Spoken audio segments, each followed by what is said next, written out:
Sambung di mana?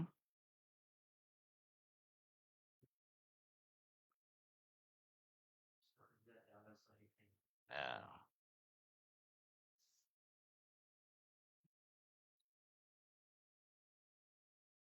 Muka surat 51,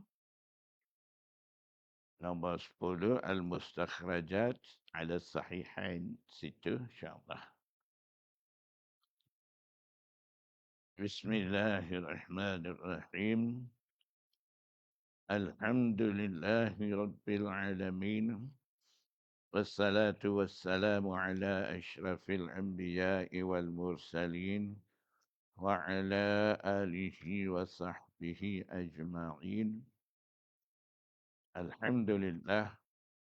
Marilah kita bersyukur kehadrat Allah Subhanahu wa taala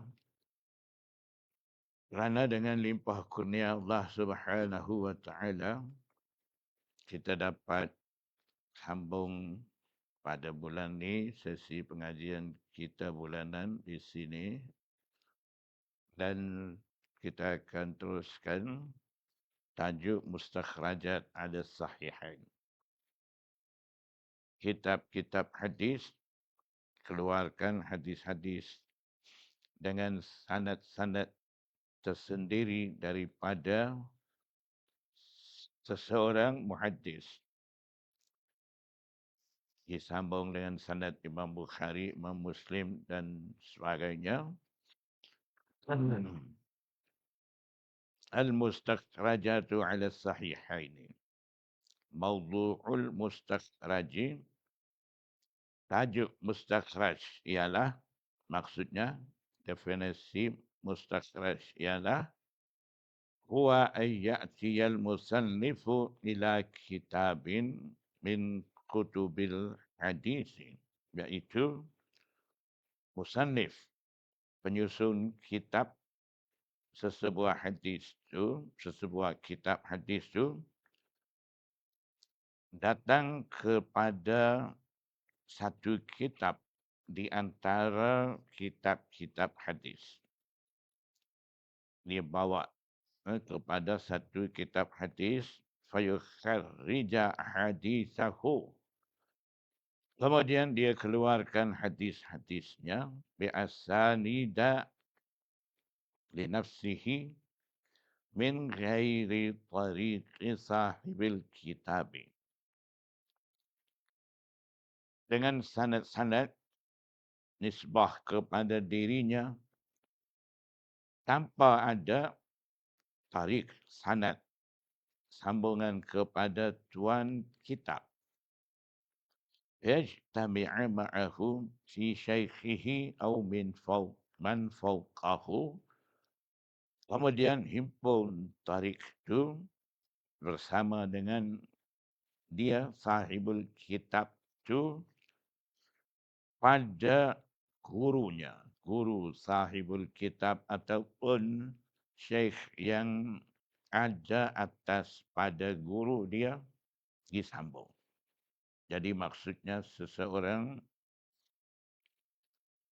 musannif yang menyusun sesebuah kitab yang akan dinamakan mustakhraj ni, dia keluarkan hadis-hadis berkait dengan diri dia, sanadnya, tanpa menuruti sanad yang sedia ada dalam kitab hadis itu.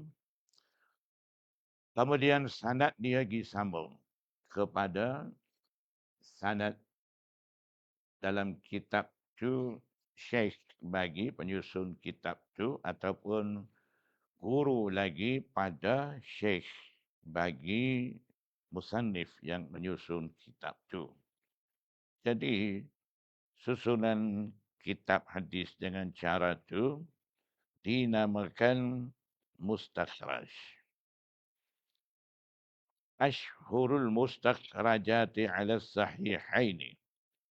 Kitab paling masyhur di antara kitab-kitab mustakhraj ni, mustakhrajat ni, jamak plural mustakhraj. Kitab mustakhraj paling masyhur di antara dua sahih. Sahihain maksudnya Bukhari dan Muslim. Jadi maksudnya nisbah kepada Bukhari dan Muslim disusun oleh imam-imam hadis yang dinamakan mustakhraj ni ada banyak di antara banyak-banyak mustakhrajat ni yang masyhur sekali ada 3 kitab mustakhraj. Pertama, Al-Mustakhraj li Abi Bakrin al-Ismaili ala al-Bukhari. Mustakhraj ala al-Bukhari disusun oleh Imam Abu Bakr al-Ismaili. Yang kedua, Al-Mustakhraj li Abi Awanat al-Isfarayini ala Muslimin. Yang kedua, Mustakhraj Sahih Muslim disusun oleh Abu Awana Isfarayini. Yang ketiga, Al-Mustakhraj li Abi Nu'aymin al-Asbahani ala kullin minhum. Yang ketiga, Mustakhraj. Di atas salah satu daripada kedua-duanya minhuma ai huma tu Bukhari dan Muslim, kitab Mustakhraj disusun oleh Abu Nu'aim al-Asbahani di atas setiap satu kitab di antara dua iaitu Bukhari dan Muslim. Jadi Mustakhraj Bukhari Abu Nu'aim, Mustakhraj Muslim Abu Nu'aim al-Asbahani. Jim. Halil tazama ashabul mustakhrajati fiha muwafaqat as-sahihaini fil alfazi. Adakah ashabul mustakhrajat, tuan-tuan kitab yang menyusun kitab-kitab al-mustakhrajat ni, mereka memastikan pada kitab mustakhraj mereka susun tu, dalam kitab tu, adakah mereka memastikan bersamaan lafaz-lafaz hadis dengan dua kitab sahih itu. Contohnya Mustakhraj al-Bukhari itu, yang menyusun kitab Bukhari, contoh seperti nombor 1 Abu Bakr al-Ismaili itu, dia adakan kitab Mustakhraj. Sanad dia disambung dengan sanad Bukhari.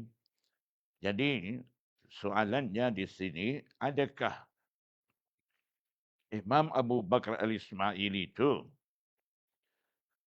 dengan sanad dia disambung kepada Bukhari, Syekhul Bukhari itu, lafaz hadisnya sama ke tidak? Dalam Bukhari lafaz hadis macam mana? Yang dia bawa dengan sanad dia disambung sanad Bukhari itu, lafaz hadis itu sama ke ataupun lain? Kadang-kadang lafaz hadis lain pun maksudnya sama. Ada begitu. Jadi adakah lafaz hadis itu beza, maksudnya sama, ataupun lafaz hadis biji sama dengan lafaz hadis dalam Bukhari ke macam mana? Itu soalan. Halil tazama ashabul mustakhrajati fiha muwafaqat as-sahihaini fil alfazi. Jawapannya, lam yaltazim musannifuha. Musannifuha asalnya musannifunaha. Musannifun, musannifani, musannifuna jamak. Jamak muzakkar salim, asalnya di situ ada nun. Kaedah dalam bahasa Arab ni, nun musanna dan nun jamak muzakkar salim ni, apabila idafat, dia gugur daripada lafaz. Contohnya, muslimani ada nun musanna sentiasa baris di bawah. Kalau musannifuna, muslimuna, nun jamak muzakkar salim biasanya dia sentiasa baris di atas. Kilahuma tasqutani indal idafah. Kaedahnya bila idafat. Kedua-dua nun tu gugur daripada tulisan tu. Jadi muslimani nisbah kepada Mesir contohnya. Muslimani Misra tidak baca begitu. Akan gugurkan nun musanna tu. Akan baca muslimah Misra. Begitu. Jadi musannifunaha pun begitu. Musannifuna ada nun jamak muzakkar salim tu bila idafat nisbah kepada ha tu dia akan gugurkan nun jamak muzakkar salim tu jadi baca musannifuha. Lam yaltazim musannifuha muwafaqatahuma fil alfazim. Musannifun jamak muzakkar salim.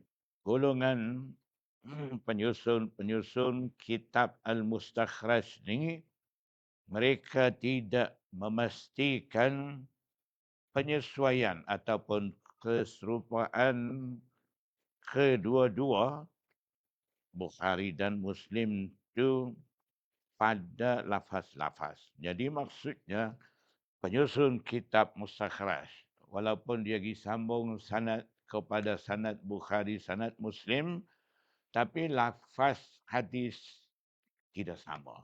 Kadang ada sama, kadang tidak sama. Tidak semestinya mesti lafaz hadis juga sama, tidak begitu. Li'annahum innama yarwuna.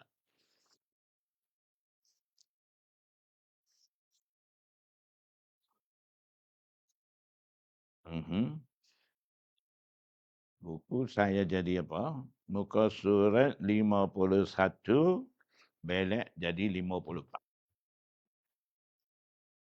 Cuba tengok macam mana. Tak sama. Kulit hijau sama belaka. Tu baca-baca innama yarwuna belek. Jadi maratibus sahih selalu. Hilang dua muka surat. Sini ada. Kenapa di sini tak ada? Ustaz, sama dah. Ustaz beli sama kan? Kenapa? Ini silap mata ni. Saya baca. Tajuk lalu dah. Yang dia baca tak sudah lagi. Baik. Jadi buku-buku yang pegang ni ada sambung muka surat. Ha, okey. Lepas ni Ustaz kena photostat lah. Dua muka surat ni saya slip di sini. Li'annahum innama yarwuna al-alfaz allati wasalathum min tariqi syuyukhihim. Kerana mereka ni maksudnya ashabul mustakhrajat tu. Mereka yang menyusun kitab mustakhraj ni, mereka riwayat lafaz-lafaz yang sampai kepada mereka melalui tariq. Tariq maksudnya sanad. Melalui sanad daripada syekh-syekh mereka. Jadi, sampai kepada mereka melalui sanad, melalui syekh ni lafaznya lain selain daripada Bukhari dan Muslim. Maksudnya sama, lafaz berbeza. Caranya begitu.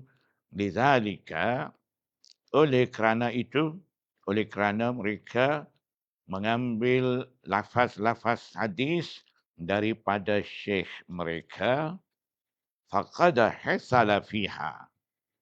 Maka sesungguhnya terdapat padanya tafawut, perbezaan. Qalilun, sedikit. Perbezaan sedikit fi ba'dil alfazi, pada sesetengah lafaz-lafaz itu.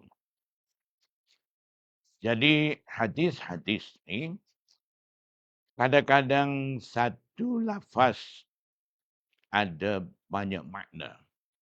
Kadang-kadang makna satu sama, lafaznya banyak. Sebab tu Imam Muhammad bin Sirin, dia bagi tahu, saya menerima satu hadis daripada 10 orang rawi.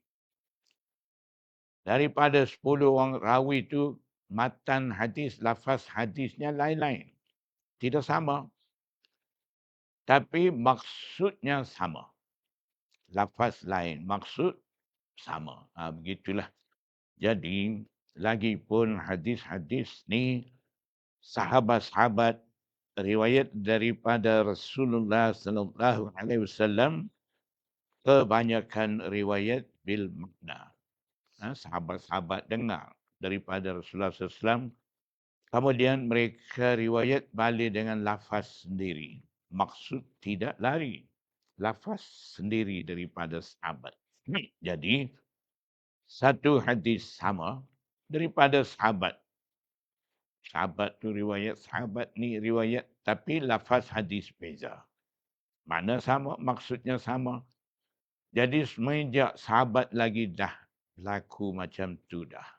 Jadi bila sampai zaman tabi'i, tabi'ut tabi'i, zaman Muhammad bin Sirin tabi'i. Muhammad bin Sirin ni tabi'i kibar yang khidmat Abu Hurairah. Abu Hurairah radhiyallahu taala anhu meninggal dunia. Dia yang mandikan, dia yang kafankan, simpan Sayyidina Abu Hurairah tu. Jadi pengalaman dia pun begitu. Satu hadis dia terima daripada beberapa orang rawi. Beza lafaz-lafaz hadis tu, kemudian maksudnya sama. Wa kadzalika ma asrajahul muallifun qudama.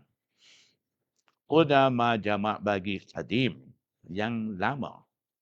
Dan begitu juga kitab-kitab hadis mengeluarkan ia oleh beberapa ramai penyusun kitab hadis yang lampau, yang dulu, yang lama tu. Kita sani fihimul mustaqillati.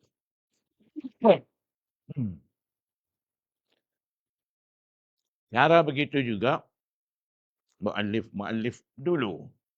Mereka keluarkan hadis-hadis dalam himpunan-himpunan mereka yang berasingan. Kal Baihaqi wal Baghawi wa shibhihima qailina. Seperti mana Imam Baihaqi menyusun kitab Mustakhraj. Mustakhraj Baihaqi itu tasnif mustaqil, susunan berasingan daripada Imam Baihaqi wal Baghawi dan juga Imam Al-Baghawi. Baihaqi itu selalu dengarkan Sunan Sughra Baihaqi, Sunan Kubra Baihaqi. Apa kelebihan Sunan Kubra Baihaqi? Ingat ataupun dah lupa? Dua soalan tu ya. Ingat ataupun dah lupa kau sebab dah bagi tahu kan? Jadi Sunan Kubra Baihaqi ini satu kitab mempunyai kelebihan tertentu. Dalam setiap mazhab, imam pak mazhab tu ada kitab-kitab tersendiri menyokong hadis-hadis, menyokong kepada ijtihad imam mazhab tu. Jadi kitab Sunan Kubra Baihaqi ini, Imam Baihaqi menyusun hadis-hadis dalam tu semuanya semata-mata menyokong ijtihad Imam Syafi'i. Jadi dalil Imam Syafi'i. Jadi kita nak tahu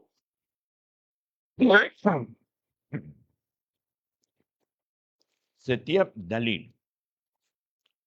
bagi hukum yang diijtihad dikeluarkan oleh Imam Syafi'i daripada Al-Quran dan Al-Hadis. kita nak cari hadis-hadis menyokong ijtihad Imam Syafi'i, kadang kita cari dalam Bukhari, Muslim, tak jumpa. Bila tak jumpa, orang baru sekarang ni, nyakit dia besar. Dia mau amal Quran sunnah. Sunnah pula mau sunnah sahihah. Sahihah pun mau Bukhari, Muslim. Kalau boleh mau Bukhari saja. Itu penyakit besar sekarang ni. Dia cari dalam Bukhari. Dia tahu satu Bukhari itu.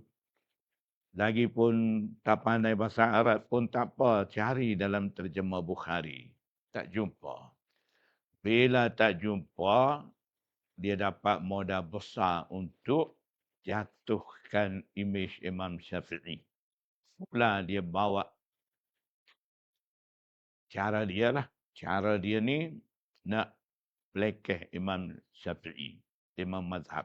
Itulah cara sekarang ni orang duk bawa. Sebenarnya ilmu dia tak ada.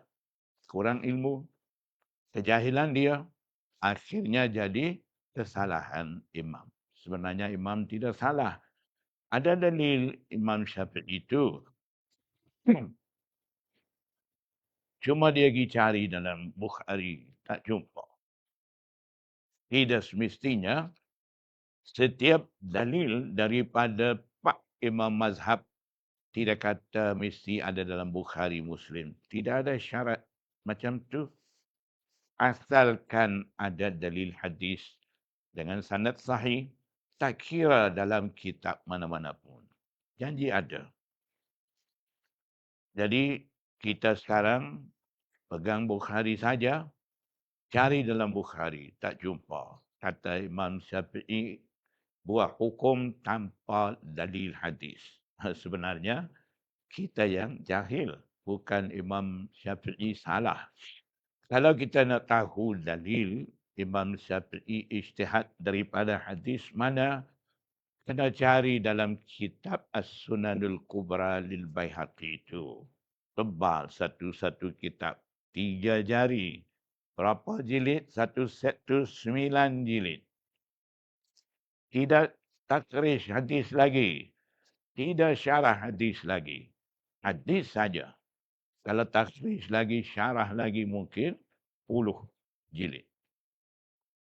Kena cari situlah. Jadi, kalau dalam mazhab Hanafi, nak cari dalil-dalil ijtihad Imam Abu Hanifah, kena cari dalam kitab Ma'anil Asar. Tahawi, Imam Tahawi menyusun kitab tu Ma'anil Asar. Syarhu Ma'anil Asar pun ada. Jadi Imam Tahawi menyusun hadis-hadis dalam kitab Ma'anil Asar yang menjadi dalil bagi ijtihad Imam Abu Hanifah. Jangan cari dalam Sunan Baihaqi pula. Kita beli Sunan Baihaqi dah. Hadis lebih banyak daripada Bukhari Muslim. Bila kita nak tahu dalil ijtihad Imam Abu Hanifah, cari pula dalam Bukhari Muslim, dalam Sunan Baihaqi, tak jumpa pula. Pening pula kita. Jadi kena di ahliran dia. Kitab Imam Tahawi menyusun Ma'anil Asar. Dalam tu Imam Tahawi menyusun hadis-hadis yang menjadi dalil bagi ijtihad Imam Abu Hanifah tu. Jadi itulah Imam Baihaqi. Selalu kita dengar nama dia. Jadi kitab dia pun kita kena ingat. Kalau ada peluang, beli, simpan di rumah. Ngaji tak mengaji, lain cerita. Baca ataupun simpan dalam almari, hari-hari duduk tengok saja pun tak apa juga. Tapi bila mustahak, kita boleh cari. Hadis dalam tu akan jumpa. Wal-Baghawi. Imam Al-Baghawi ni seorang imam hadis terkenal. Dia tulis banyak kitab. Kitab tafsir pun ada. Tafsir Baghawi, satu set 8 jilid. Kitab hadis pun ada. Pertama dia tulis Al-Masabih, kitab Al-Masabih, susunan hadis-hadis mengikut tertib fiqhiyah.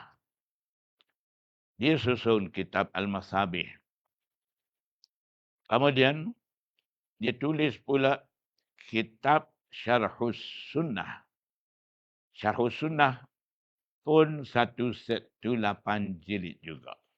Syarhus Sunnah. Setelah dia tulis kitab Syarhus Sunnah tu,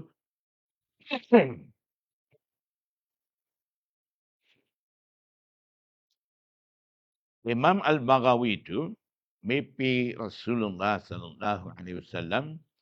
Dalam mimpi Rasulullah SAW bagi tahu ahyakallahu kama ahyaitani. Semoga Allah hidupkan engkau seperti mana engkau hidupkan sunnah-sunnah aku. Ahyakallah kama ahyaitani. Jadi selepas daripada heboh dia mimpi begitu, ulama semasa masa tu gelar dia Muhyiz Sunnah, yang menghidupkan sunnah. 8 jilid satu set, satu kitab hadis, tafsir, kitab Syarhus Sunnah. Bukan tafsir hadis saja, kitab fiqh pun dia tulis. 8 jilid juga. Saya ada semua tafsir 8 jilid. Hadis Syarhus Sunnah lain pada Mishkatul Masabih 8 jilid. Satu tingkat tu saya boboh sekali. 8 jilid lagi fiqh punya. Jadi berapa jilid? 8 kali 3, 24 jilid. Hari-hari saya duduk nampak nama lah. Bukan baca isi tu. Isi bila perlu bukalah. Buat rujukan. Begitulah. Jadi ulama-ulama dulu begitu. Walaupun mereka tidak digelar pakar, tapi alim besar. Seorang alim, mufassir, muhaddis, faqih, nahwi, sarfi, lughawi, banyak gelaran dia. Cuma tidak panggil pakar. Tidak zaman PhD. Kita sekarang ni zaman PhD. Kena ada PhD, barulah jadi alim. Kalau tak bunyi PhD, macam turu-turu pondok. Mahir kitab-kitab. Orang PhD pun tak boleh baca. Tapi orang anggap turu tu jahil, tak pandai. Bunyi PhD tu baru pandai. Zaman sekarang ni macam tu. Jadi ustazah ada masa peluang pelan-pelan, ambillah PhD tu. Zaman sekarang ni tak ada PhD tak laku. Alim macam mana pun. Orang kata, tak ada apa. Ini orang PhD lah pandai. Zaman sekarang ni nilai begitu. Bukan nilai ilmu. Nilai gelaran tu. PhD ke apa. Macam tu lah. Jadi zaman imam-imam dulu, Imam Syafi'i pun tak ada PhD. Imam Mazhab pun tak ada PhD. Imam Bukhari pun tak ada PhD pun. Tapi alim besar-besar mereka. Jadi kita kena tengok ilmu, bukan nak tengok sijil, gelaran tu tidak. Jadi kal Baihaqi wal Baghawi wa shibhihima qailina. Dan seumpama mereka berdua. Mereka kata rawahul Bukhari atau rawahu Muslim. Apabila mereka kata hadis ni diriwayat oleh Imam Bukhari ataupun oleh Imam Muslim, فقد وقع في بعضه تفاوت في المعنى وفي الألفاظ. Terkadang berlaku tafawut, perbezaan pada sebahagian hadisnya, fil makna, dari segi makna dan juga dari segi lafaz. Ada beza sedikit sebanyak. Famuraduhum min qawlihim rawahul Bukhari wa Muslimun annahuma rawaya aslahu. Maksud mereka daripada kata-kata mereka yang menyebut rawahul Bukhari dan juga rawahu Muslim tu, sesungguhnya dua imam tu meriwayatkan asal hadis tu. Itulah maksudnya. walaupun imam tu berbeza asalnya sama. Dal, hal yajuzu an nanqula minha hadisan wa ta'zuhu ilaihim.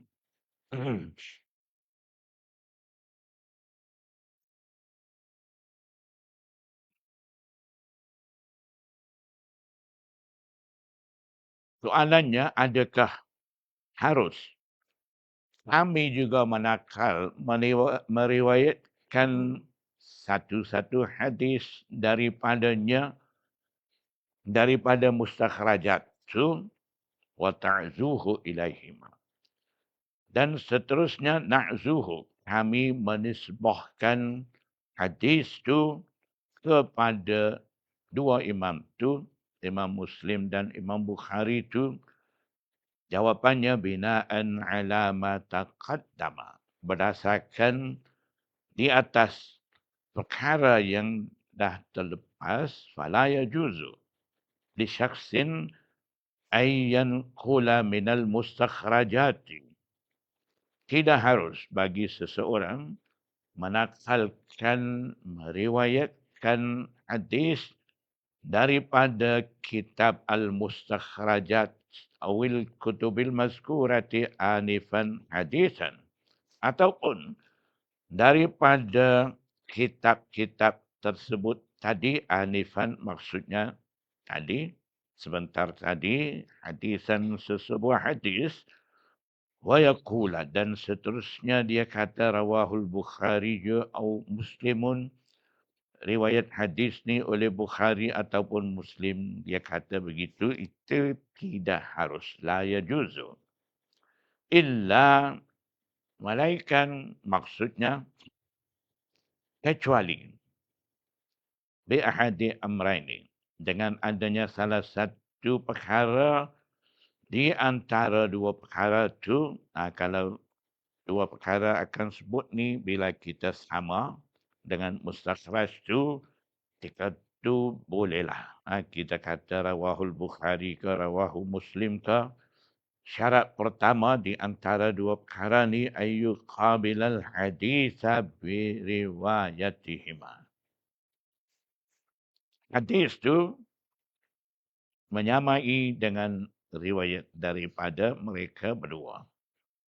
Au yaqula sahibul mustakhraji awil musannifi akhrajahu bilafzihi, ataupun tuan kitab mustakhraj ataupun musannif penyusun kitab tu sendiri kata akhrajahu bilafzihi.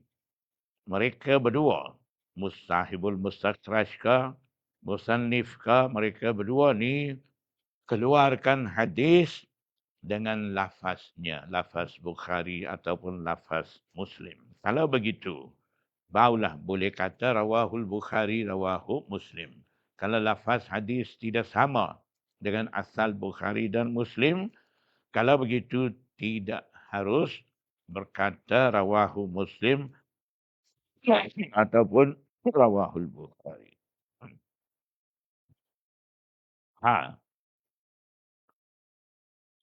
Fawaidul mustakhrajati ala sahihaini. Fawaid, kelebihan-kelebihan, faedah-faedah daripada kitab-kitab mustakhraj di atas dua sahih, sahih Muslim dan sahih Bukhari itu.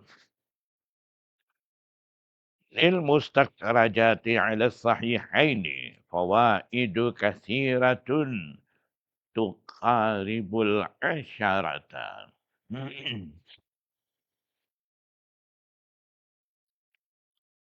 Bagi kitab-kitab mustakhraj ala sahihaini banyak faedah-faedah. Tuqaribul asyara, hampir 10 perkara.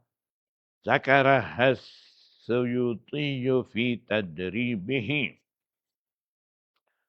Imam As-Suyuti menyebut 10 perkara itu dalam kitab tadribnya. Tadrib maksudnya tadribu rawi, syarah ke kitab Taqribun Nawawi. Taqrib Imam Nawawi Imam Jalaluddin Suyuti syarah. Namanya Tadribul Rawi. Dalam kitab tu. Wa ilaika ahammaha.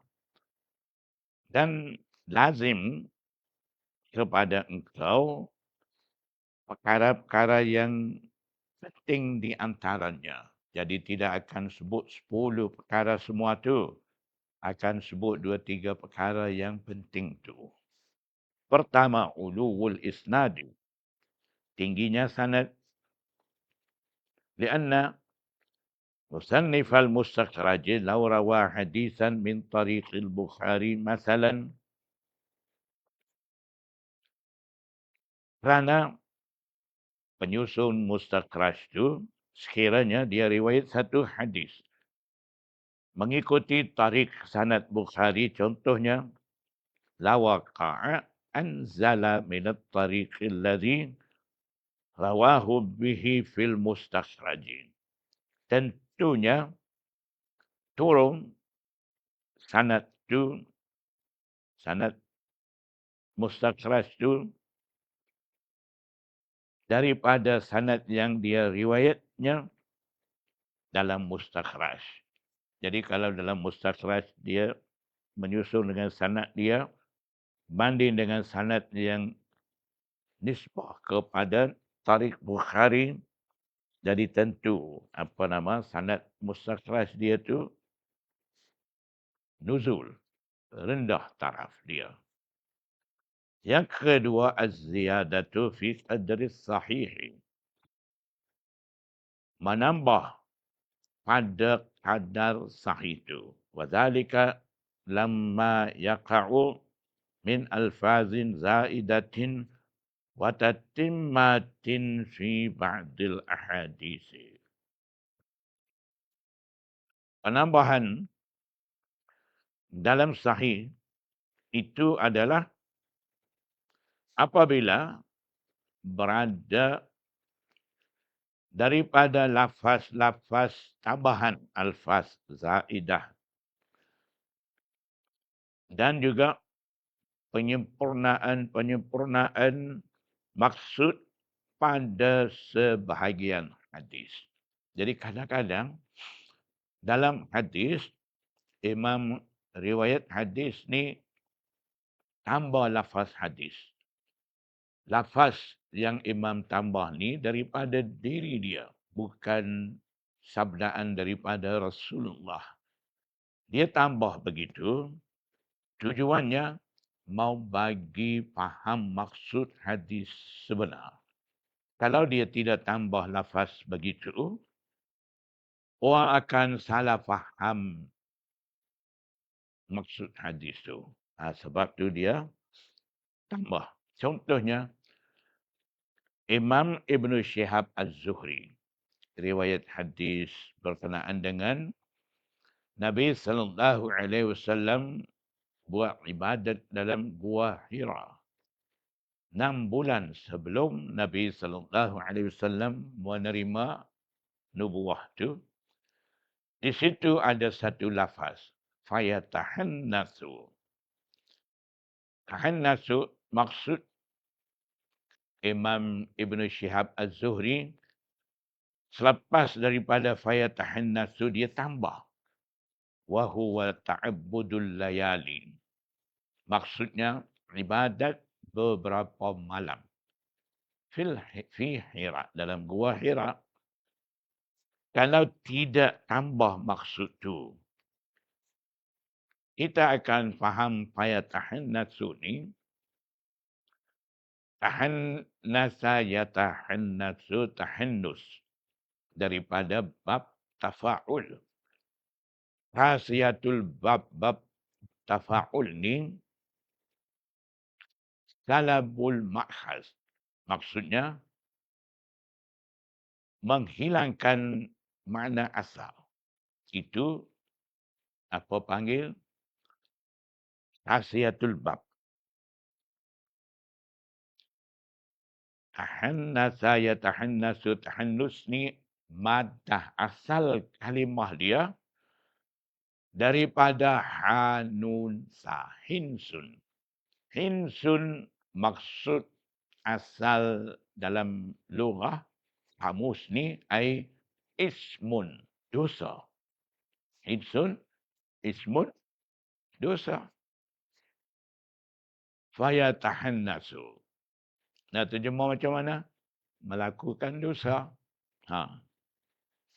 Kalau begitu, fayatahannasu fi Hira. Nabi SAW tahannus dalam Gua Hira ni berlaku dosa. Akan jadi begitu. Memang tak boleh ambil makna tu. Nabi buat ibadat dalam Gua Hira, bukan buat dosa. Jadi di situ kena ambil makna khasiatul bab tafa'ul tu, iaitu salabul makhaz, menjauhkan makna asal. Jadi tak boleh ambil makna hinsun. Itulah Imam Ibn Shihab Az-Zuhri dalam riwayat hadis tu, fayatahannasu wa huwa ta'abbudu fil layali, ibadat pada beberapa malam dalam Gua Hira.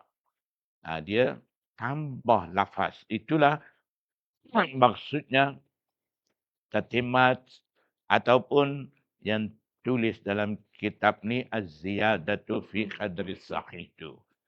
Dalam hadis sahih ada tambahan lafaz. Tujuannya untuk memperjelaskan maksud hadis dengan maksud sebenar. Tidak dengan maksud yang salah, takut salah ambil maksud tu fi ba'dil ahadisi. Pada sesetengah hadis begitu caranya. Yang ketiga, al-quwwatu bikasratit turuqi. Ada kekuatan dalam sanad dengan sebab banyak tarik. Jadi, bila hadis tu dengan satu tarik saja, kekuatan dia kurang. Contohnya, satu hadis dan dengan satu sanad dhaif. Kalau begitu, tidak ada kekuatan hadis tu untuk kita beramal. Dhaif. Bila ada banyak tarik, banyak sanad hadis tu. Hadisnya sama, datang dengan sanad sahih pun ada, sanad hasan pun ada. Jadi sanad dhaif tadi, dia akan dapat kekuatan dengan sebab ada sanad-sanad lain semakna hadisnya sama. Wa fa'idatuha tarjihu indal mu'aradati. Dan faedahnya, faedah apa? Faedah banyak tarik tu, banyak sanad tu akan memberi faedah at-tarjihu, memberi keutamaan indal mu'aradah, ketika berlaku percanggahan hadis-hadis tu. Mu'aradah maksudnya ta'arud. Ta'arud maksudnya bercanggah hadis-hadis tu. Bila hadis bercanggah, di situ selalu saya sebutkan 3-4 cara. Cara pertama apa? Al-jam'u bainar riwayat. Jamak dua hadis bercanggah tu selaraskan makna dengan cara takwil ataupun taksis. Samakan makna. Tujuannya nak boleh beramal dua-dua hadis bercanggah tu. Imam-imam hadis, imam-imam mujtahid, mereka usaha langkah pertama begitu.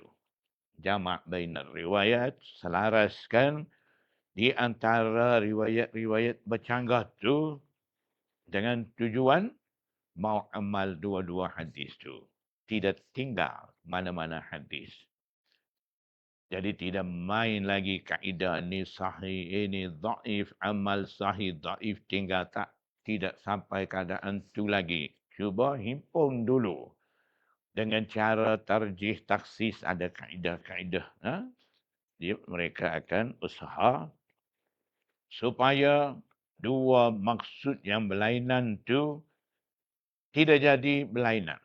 Boleh amal dua-dua tu. Begitu.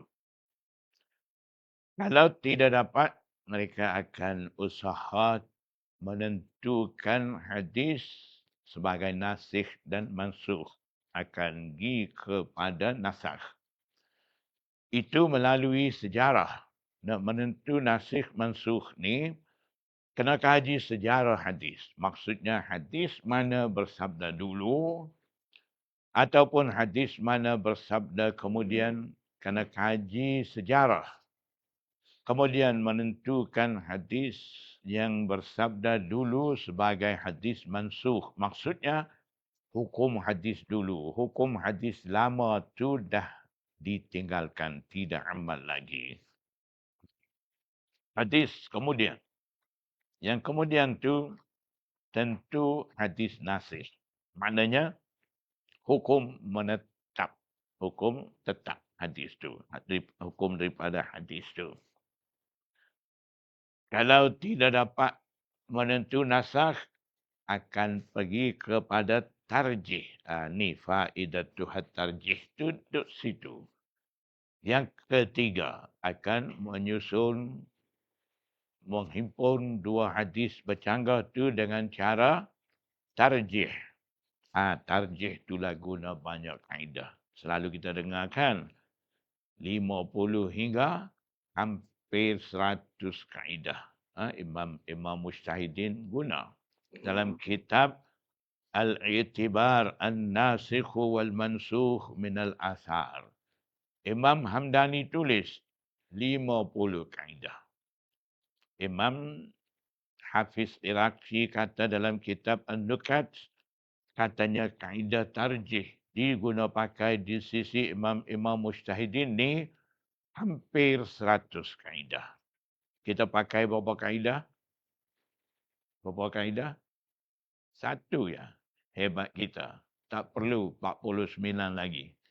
Hampir 100 pun tak perlu. Satu tu cukup. Selesai semua. Kita hebatlah.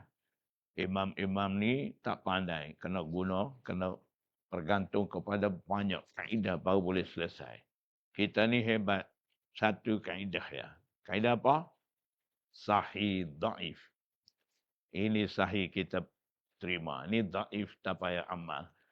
Puluh-puluh tahun dah duk dengar. Duk main sahih daif tu ya.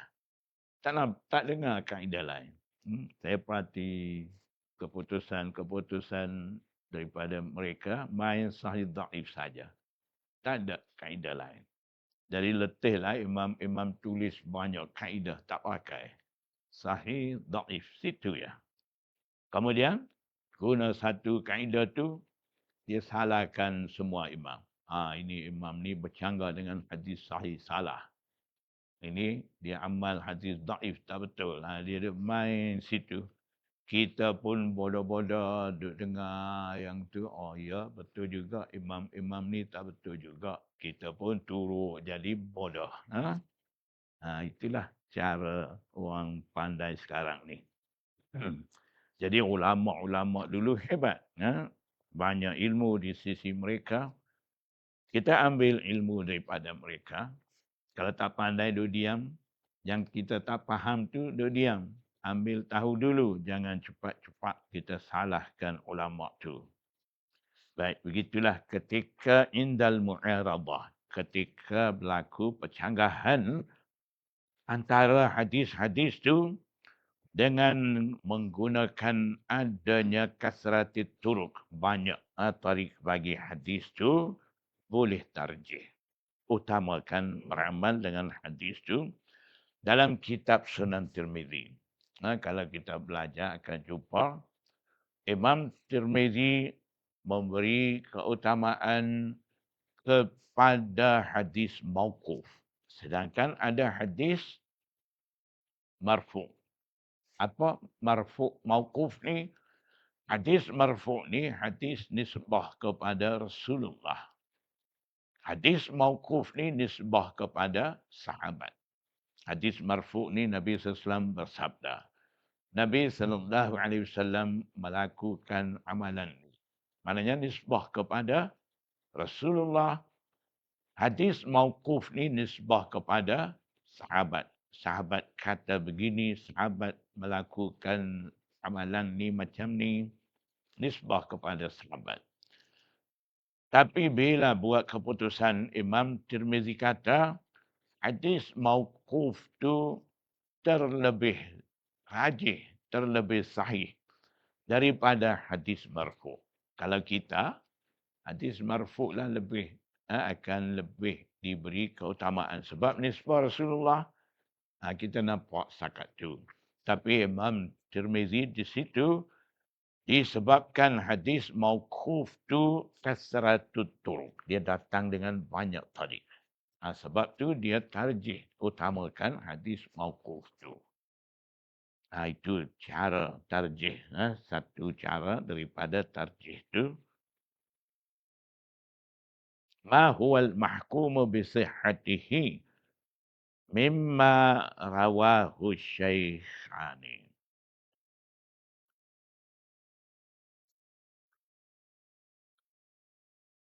Soalannya, apakah ia hadis yang dihukum dengan sahihnya?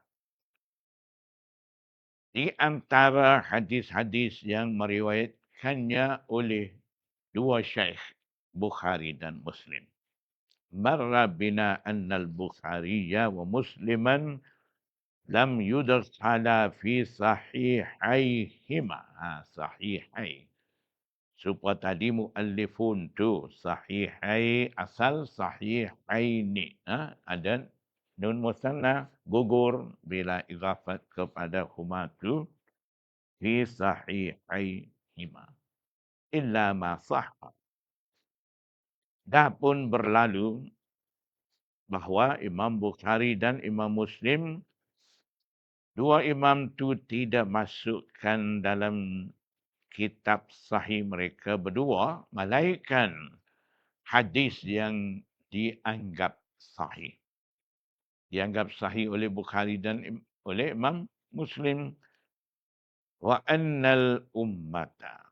Dan sesungguhnya umat talaqi kitabaihima, kitab daripada dua imam tu bil qabuli. Dengan cara qabul. Qabul maksudnya penerimaan daripada syekh.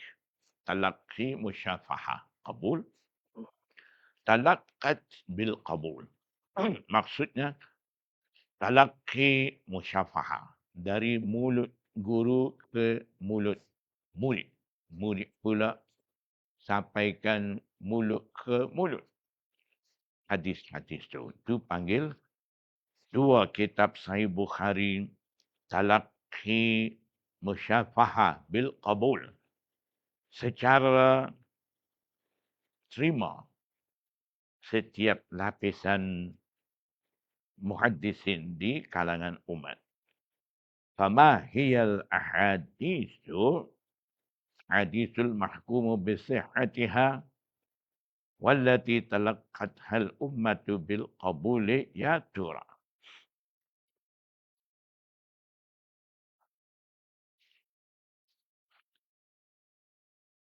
Dan sesungguhnya umat dah pun talaqi dua kitab daripada dua imam tu dengan secara penerimaan. Maka apakah hadis-hadis tu dihukum dengan sahihnya, dan hadis yang mana umat menerima secara talaqi musyafahah tu, wahai orang yang dilihat tu. Jadi yang mana nak terima sebagai sahih.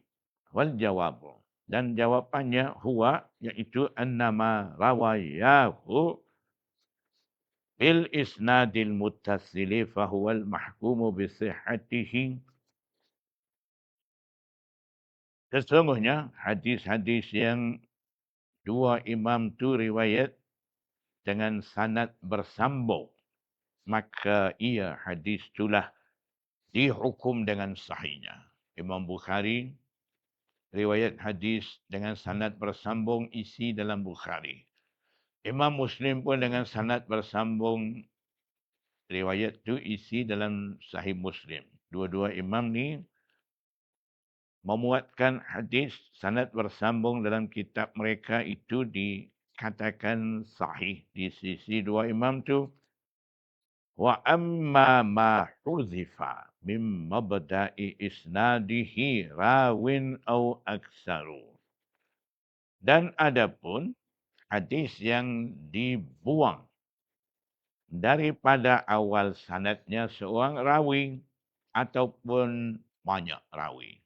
Kadang-kadang satu sanad semua sekali dibuang, dihazaf, tidak disebut. Wa yusammal mu'allaqu. Dan dinamakan mu'allaq. Maksudnya hadis itu ada ditulis dalam Bukhari, tapi sanad hadis tidak tulis. Ataupun sanad itu dibuang rawi pada awal sanad ataupun tengah sanad dua orang, kadang-kadang tiga orang rawi tidak sebut, ataupun satu sanad tidak sebut langsung. Ada dalam Bukhari begitu. Jadi biasanya hadis seperti itu dinamakan hadis mu'allaq. Mu'allaq ni min aqsamid dha'if. Mu'allaq ni kira daripada bahagian dhaif. Jadi bolehkah kita nak kata dalam Bukhari ada hadis mu'allaq?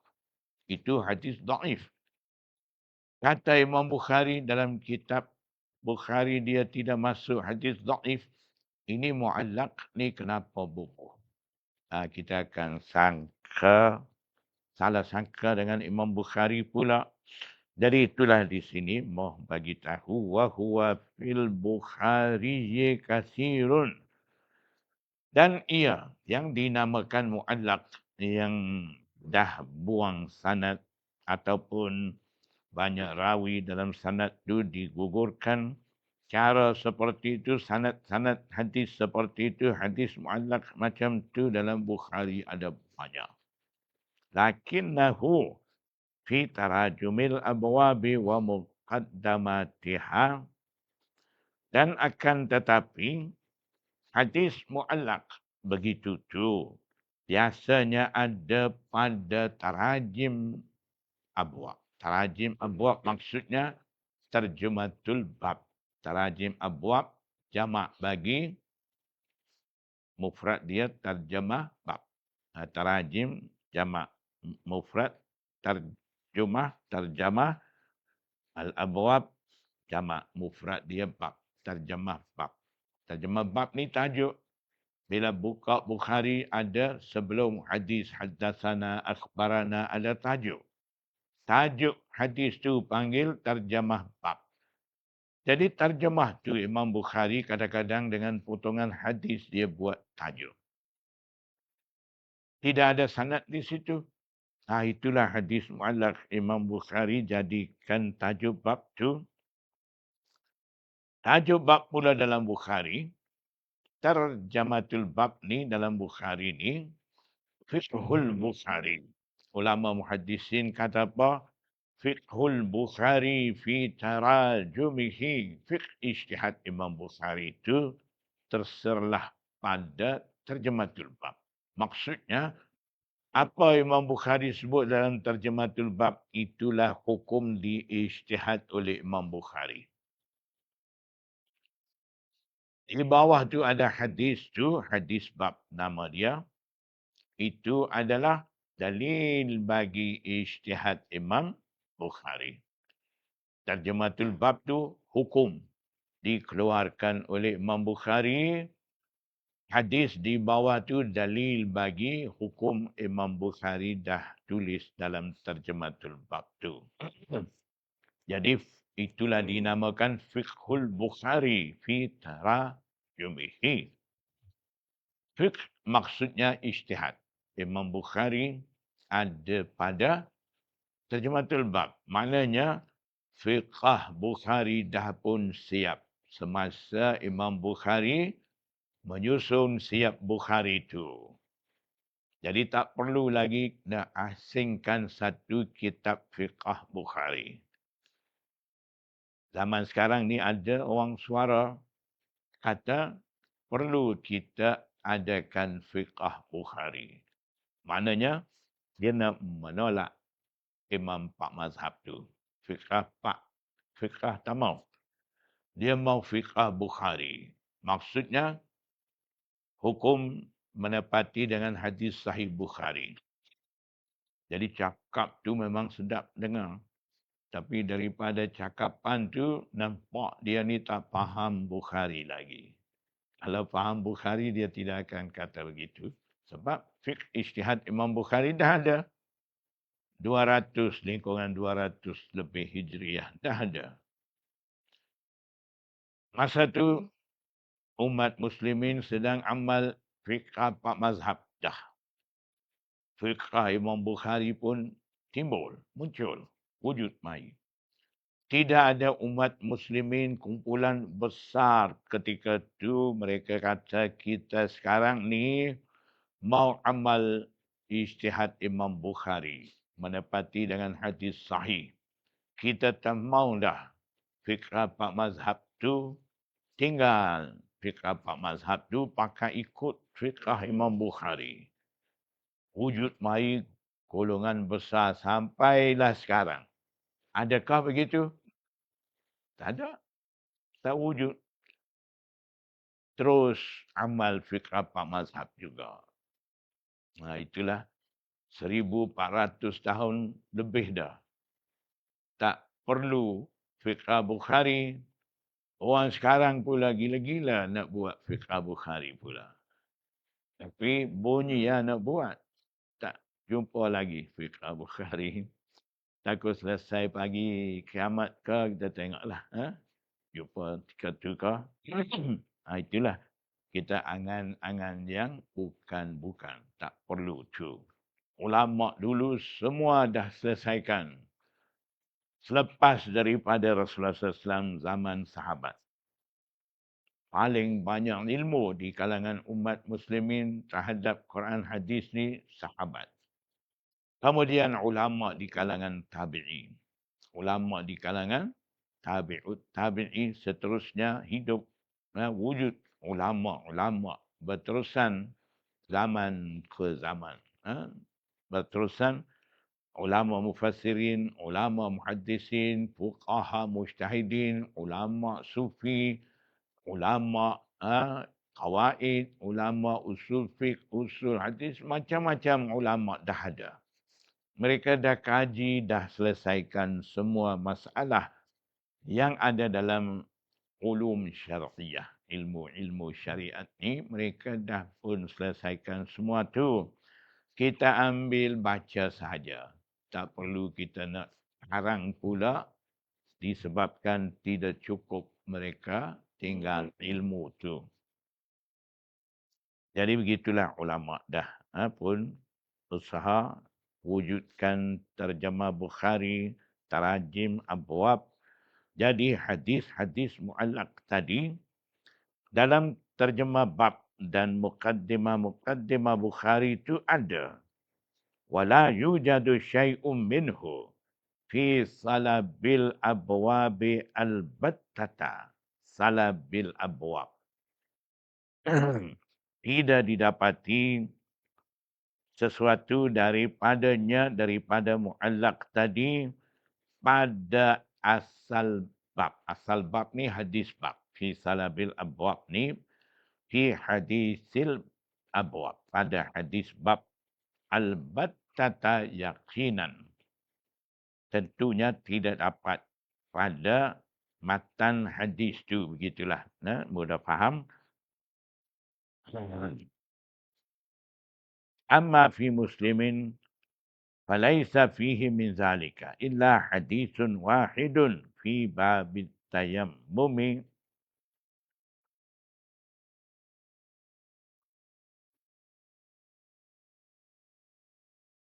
Adapun dalam kitab Sahih Muslim tidak ada padanya daripada mu'allaq itu kecuali satu hadis dalam bab tayamum.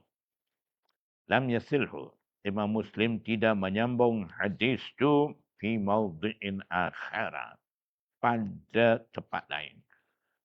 Maksudnya, dalam kitab Sahih Bukhari, bila Imam Bukhari bawa hadis dengan sanad tidak bersambung, dia akan bawa pula hadis itu dalam bab lain dengan sanad bersambung. Akan jumpa. Jadi, Imam Muslim ni tidak bawa cara tu dalam satu hadis yang dia tidak bawa secara muallak dalam bab tayamum tu. Fahukmuhu kama yali. Maka hukumnya, hukum bagi hadis muallak ni seperti berikut. Jadi dalam Bukhari, saya dah bagi tahu tadi, ada hadis-hadis muallak tu. Hafiz Ibnu Hajar Al-Asqalani dah pun nyatakan sanad-sanad bagi hadis-hadis muallak yang ada dalam Bukhari itu, dia dah susun satu kitab. Nama kitabnya Taghliqut Ali. Taghliqut Ali. Tebal 2 jari. Ada 5 jilid. Itu nyatakan sanad bagi hadis muallak yang ada dalam Bukhari itu. Jadi Imam Hafiz Ibnu Hajar selamatkan Bukhari. Banyak jasa daripada Hafiz Ibnu Hajar Al-Asqalani terhadap Bukhari. Imam Daruqutni kritik hadis-hadis Bukhari. Setiap bab, hadis-hadis bab, dia kritik hadis ni terputus sanad. Dalam hadis ni ada rawi dhaif. Dia kritik. Imam Hafiz Ibnu Hajar pula bagi jawapan satu persatu. Di mana kita mau tengok kitab Hadiyus Sari Muqaddimah Fathul Bari. Dalam tu ada setiap kritikan daripada Imam Daruqutni dan jawapan daripada Hafiz Ibnu Hajar. Selesai masalah dalam Bukhari. Kemudian daripada dah ada jawapan daripada Hafiz Ibnu Hajar, seluruh umat sepakat tidak ada hadis dhaif dalam kitab Sahih Bukhari.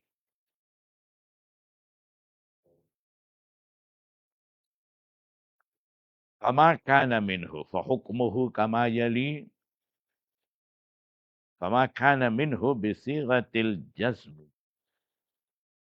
Kaqala wa amara wa zakara.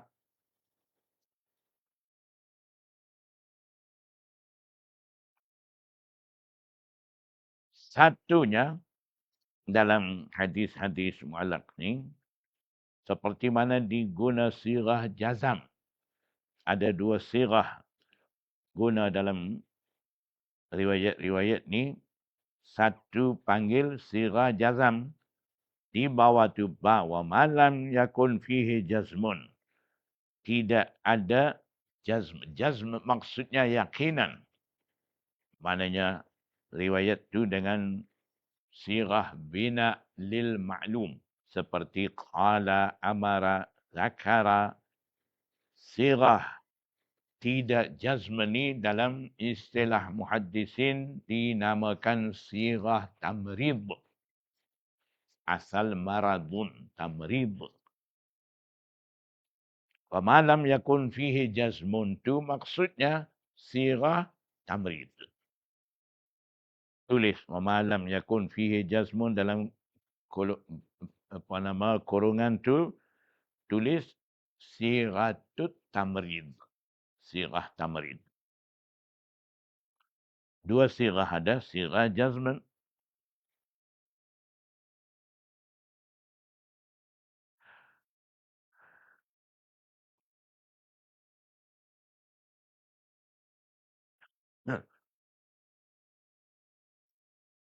Fahuwa hukmun bisihatihi anil mudhafi ilaihi.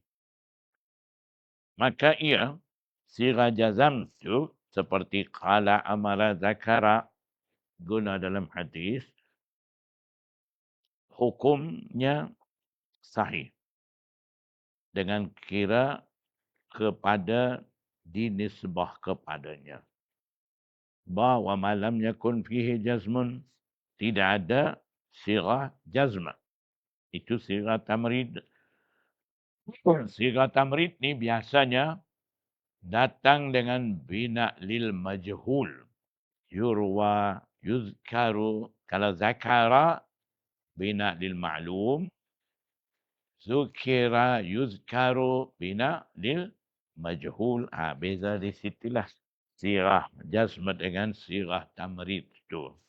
Wa yuhka, wa ruwiya, wa zukira. Begitu. Bina lil majhul belaka.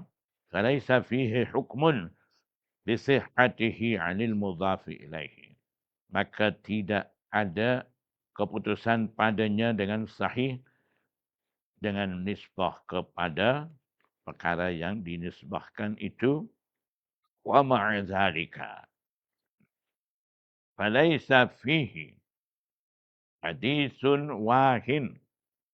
Hadisun wahin maksudnya ay hadisun dhaifun. Hadis dhaif.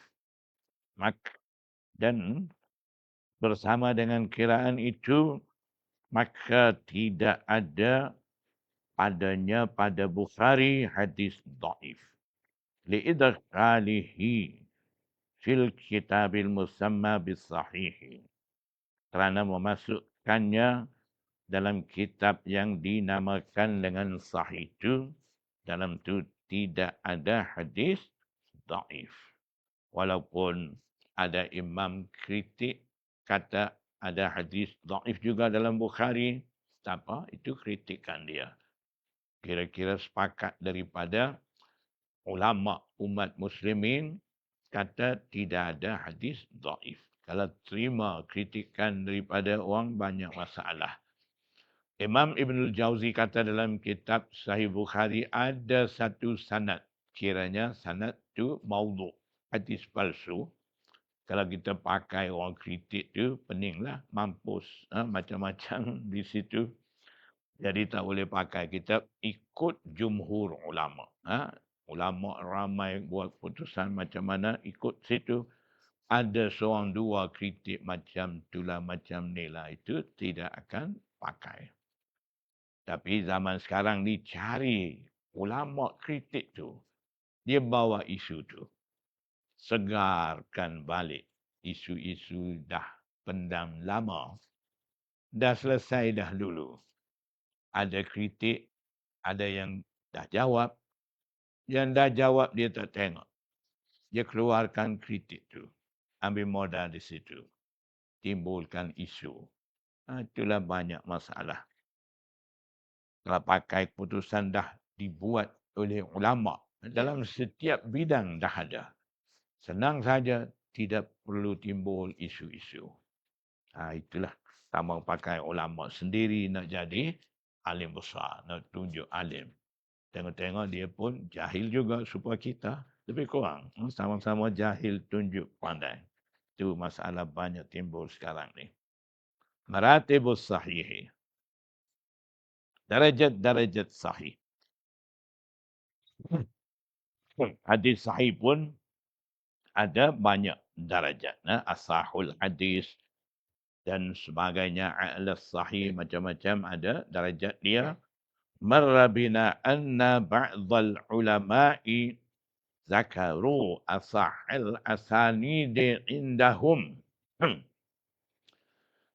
Dah pun berlalu dengan kita bahawa sebahagian ulama mereka menyebut sanad paling sahih di sisi mereka.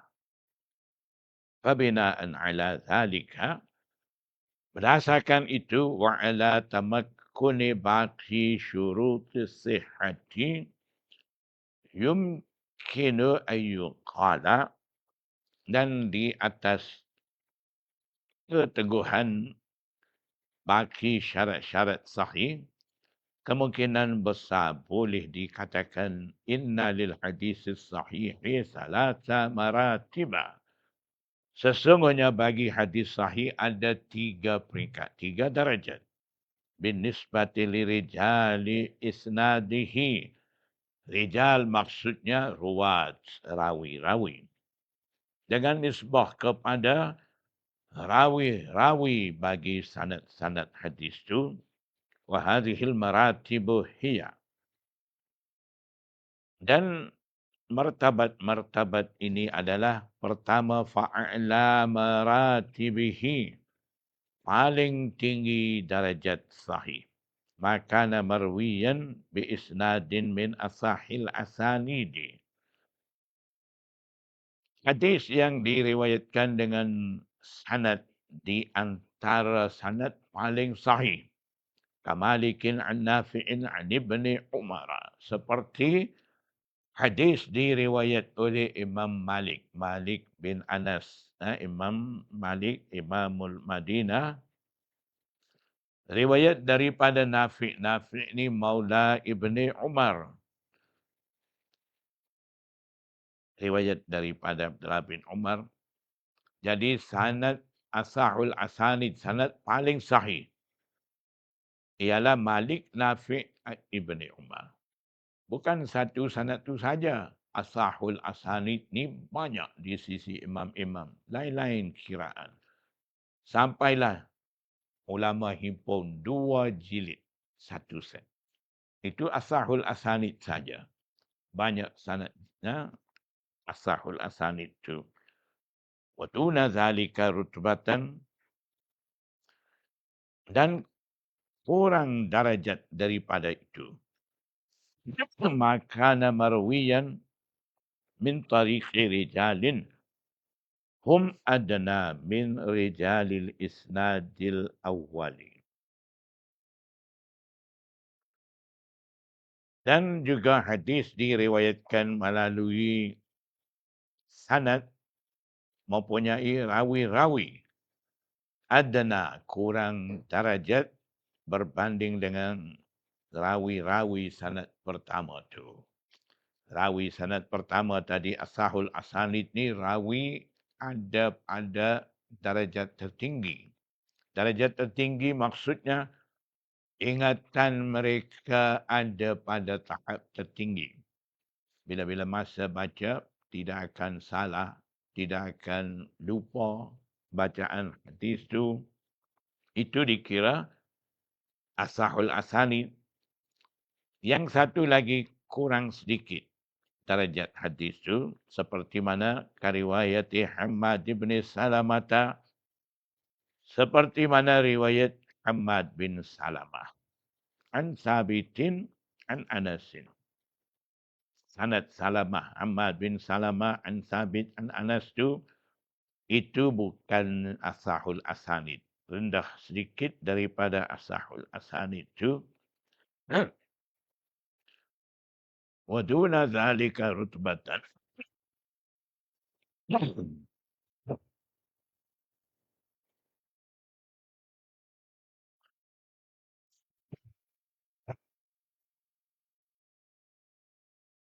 Kata tekak, tak boleh minum air lah.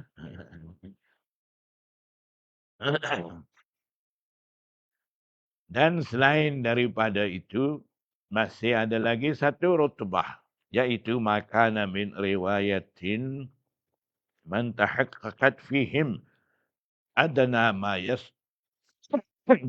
alaihim wasfut thiqati. Kurang darajat daripada itu ialah riwayat daripada mereka, sabit pada mereka darajat rendah daripada apa yang sabit ke atas mereka daripada sifat siqah. Sifat siqah itu kurang pada mereka. Riwayat Suhail bin Abi Salih an abihi an Abi Hurairah. Sanad seperti itu panggil kurang darajat lagi, darajat 3 lah.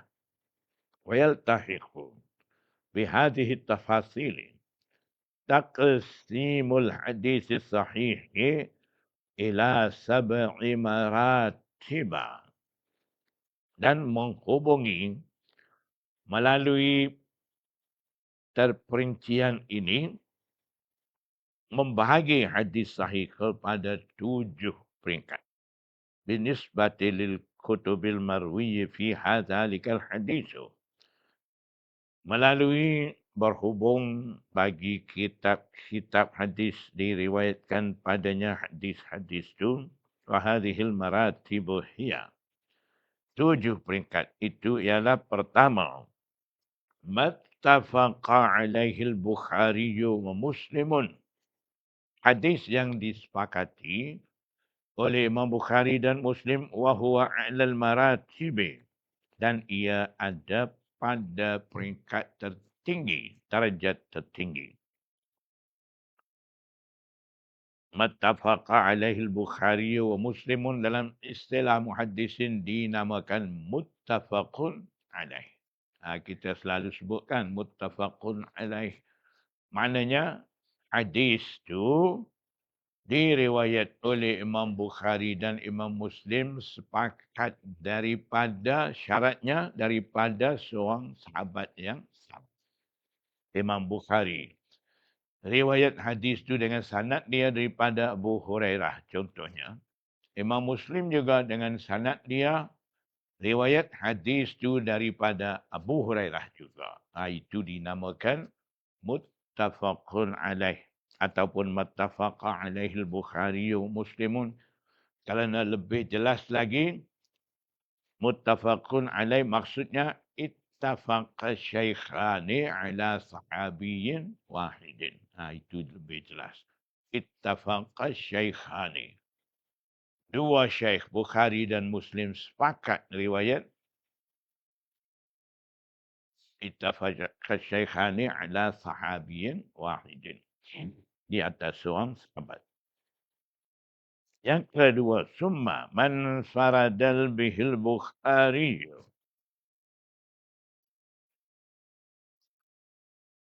Kemudian hadis yang menjadi berasingan oleh Imam Bukhari. Maksudnya, Imam Bukhari saja riwayat hadis itu.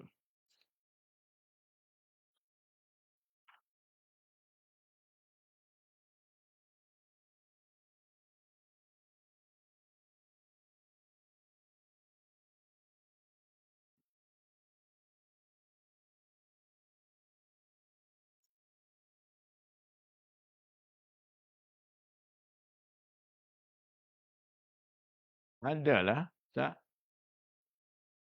Takut saya belak tadi dua lah. Itulah 51. Lepas tu 54. Ini ada 52, 53, 54. Ambil baliklah. Silap. Dua helai sekali belak. Mau bagi habis cepatlah tu. Tapi lambat lagi ni. Mau bagi habis cepat, senang baca saja. Supaya sama hadis lah. Baca saja dengar. Lepas tu habis kitab. Senang gitulah. Baik. Summa makana, summa man farada bihi Muslim. Darajat yang ketiga ni, hadis yang berasingan riwayat oleh Imam Muslim. Yang keempat, summa makana ala syartihima walam yukharrijahu.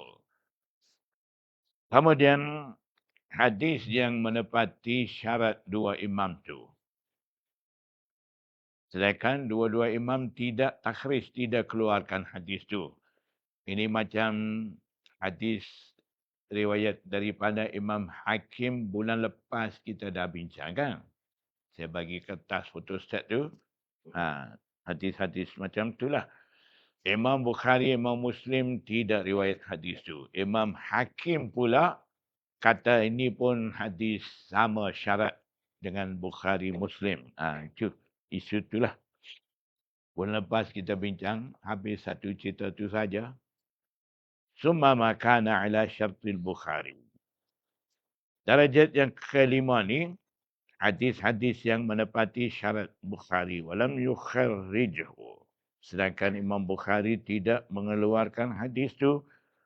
Yang keenam, summa ma kana ala syarti muslimin. Hadis yang menepati syarat sahih Muslim. Maknanya sahih jugalah. Walam yukharrijhu. Sedangkan Imam Muslim tidak keluarkan hadis tu.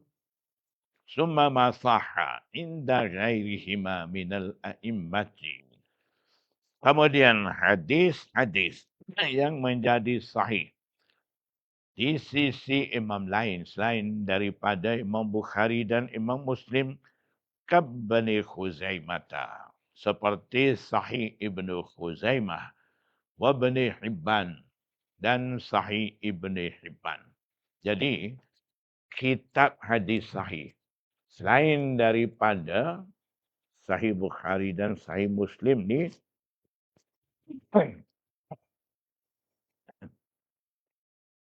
masih ada lagi 6 kitab sahih, semuanya diterima di sisi umat muslimin seperti Sahih Bukhari, Sahih Muslim, Sahih Ibni Khuzaimah, Sahih Ibni Hibban, Sahih Ibnul Mulaqin dan sebagainya.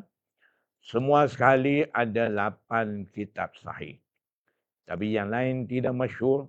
Yang masyhurnya Bukhari dan Muslim. Dua tu. Au ala syarti wahid minhuma. Ataupun hadis menepati dengan syarat salah seorang daripada dua imam tu. Syartu syaikhaini. Syarat dua imam tu macam mana? Kita kena tahu.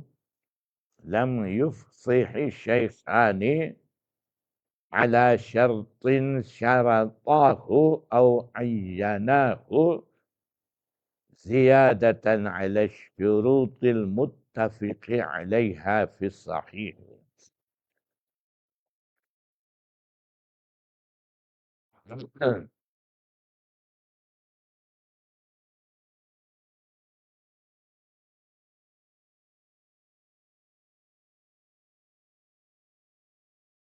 Syartu syaikhaini,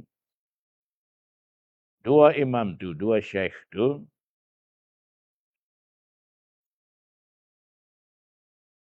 tidak perluaskan daripada satu syarat yang mana mereka dua imam tu mengadakan syarat ataupun menentukan syarat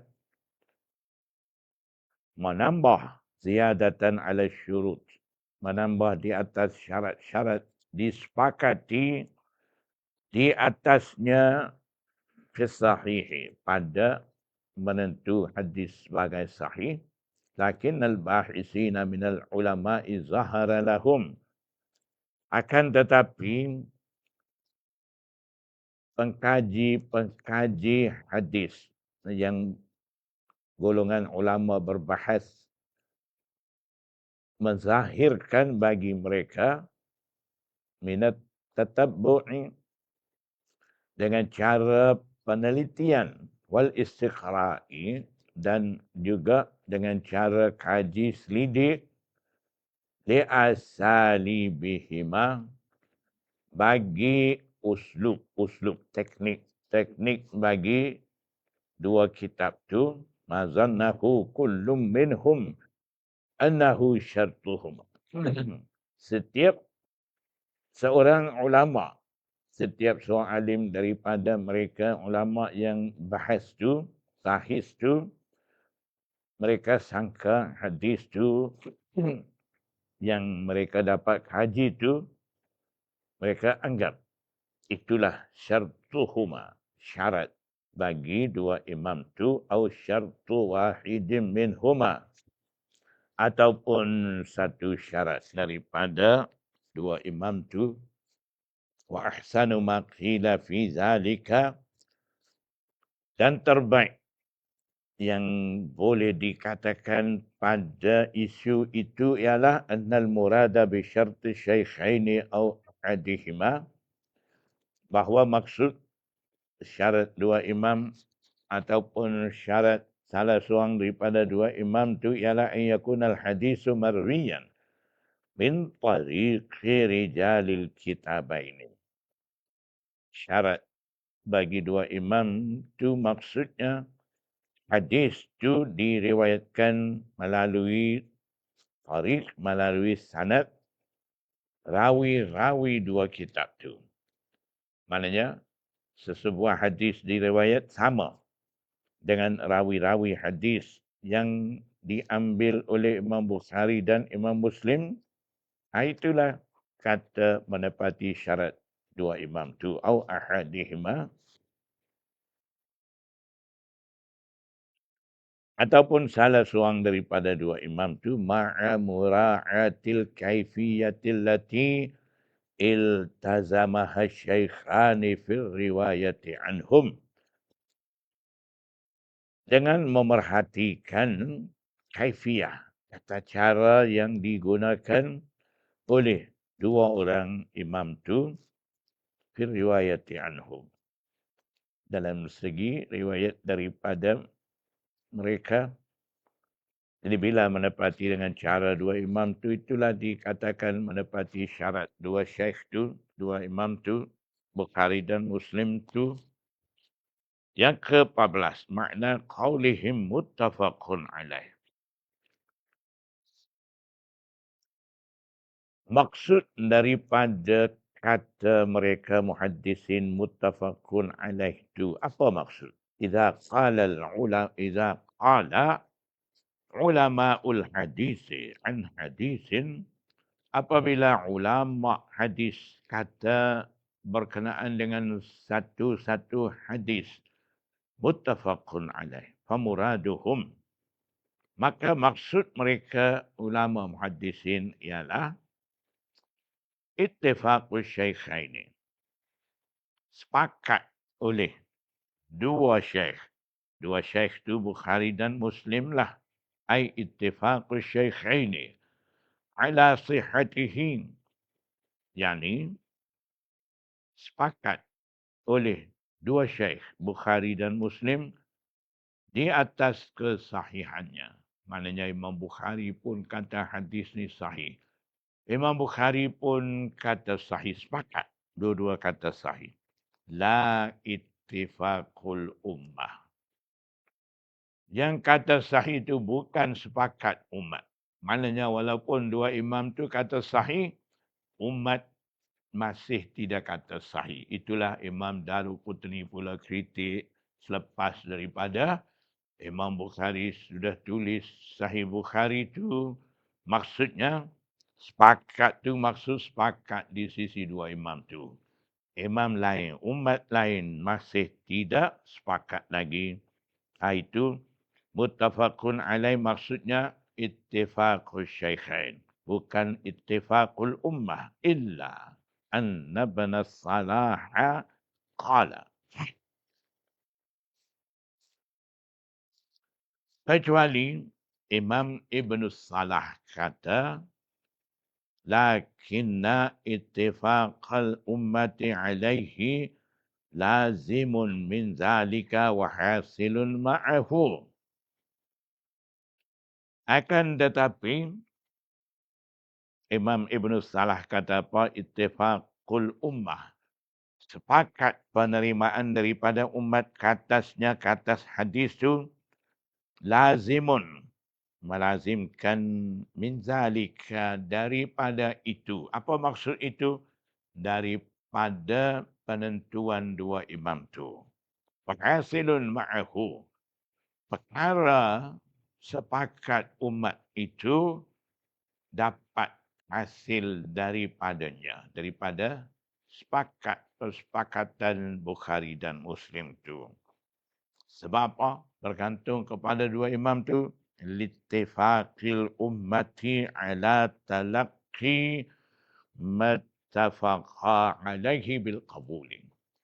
Kerana sepakat umat tu terdiri di atas talaqi, menerima kepada hadis-hadis disepakati oleh dua imam dengan cara penerimaan. Bil qabul maksudnya boleh kita kata apa? Dengan cara penerimaan berterusan. Jadi umat muslimin terima hadis-hadis sahih disepakati oleh Imam Bukhari dan Imam Muslim dengan cara penerimaan berterusan. Setiap tabaqah, setiap lapisan umat ni terima sampailah sekarang. Itu panggil talaqi bil qabul. Kadang-kadang satu hadis, kira-kira sanad hadis tu tidak sahih. Tapi disebabkan talaqi bil qabul, umat muslimin menerima dengan secara penerimaan berterusan. Hadis-hadis itu diterima dan diamal di sisi umat muslimin walaupun tidak sahih. Jadi tak perlu kita gila-gila mau sahih saja. Tak mau, tidak sahih tak mau. Jadi banyak lagi ulama pakai hadis itu tidak sahih. Tapi hadis itu ada sifat talaqi bil qabul. Umat muslimin menerima hadis itu dengan cara penerimaan berterusan. Jadi hadis-hadis itu dikira hadis makbul juga walaupun tidak sahih. Diterima pakai, diamal dan dikeluarkan hukum daripada hadis-hadis itu. Jadi banyak perkara kena tahu, kena ambil kira. Tahu sahih, daif, dua tu saja tak jadi kerja. هل يشترط في الصحيح أن يكون عزيزا؟ Soalannya, adakah disyaratkan pada sahih, hadis sahih itu mesti jadi hadis aziz? Kalau tidak hadis aziz, hadis itu tidak jadi sahih. Adakah syarat begitu? Al-qawlus sahih. Pendapat utama, pendapat yang sahih ialah annahu la yushtaratu fil hadis sahih ay yakuna azizan.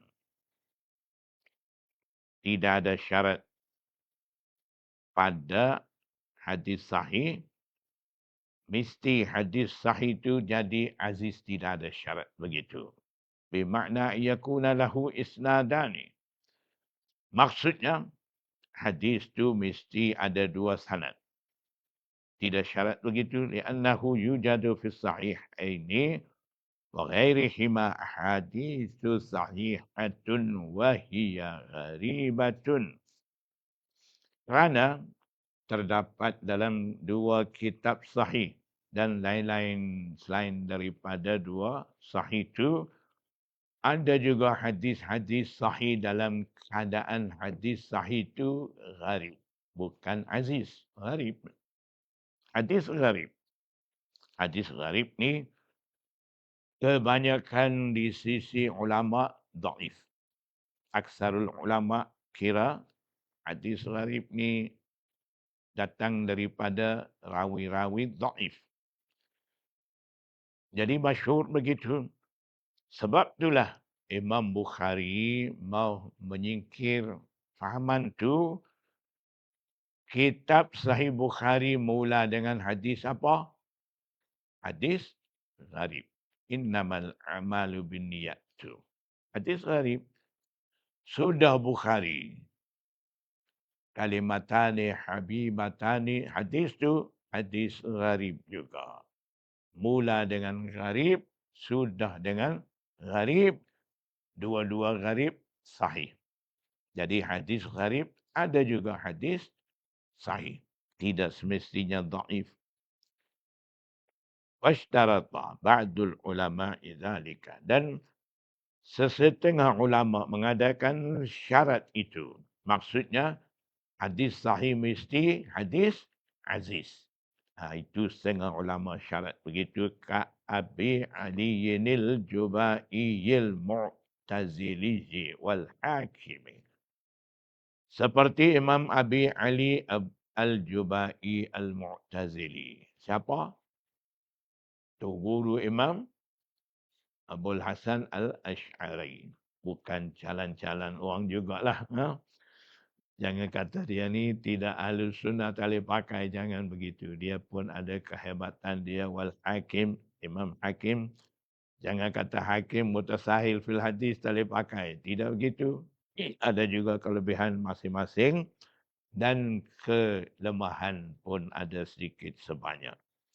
Wa qawluhum hadha khilafu mattafaqat alaihi al-ummah. Dan kata mereka, ini adalah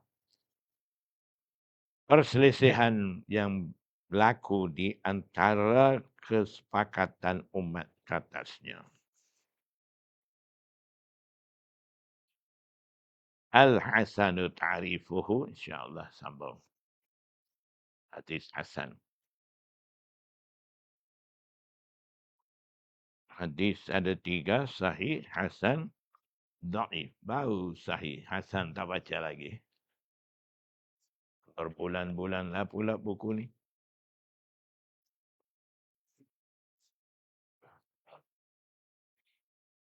InsyaAllah, semoga Allah bagi taufik. Kita boleh baca habis insyaAllah. Wallahu a'lam wa billahi taufiq wal hidayah. Wassalamualaikum warahmatullahi wabarakatuh.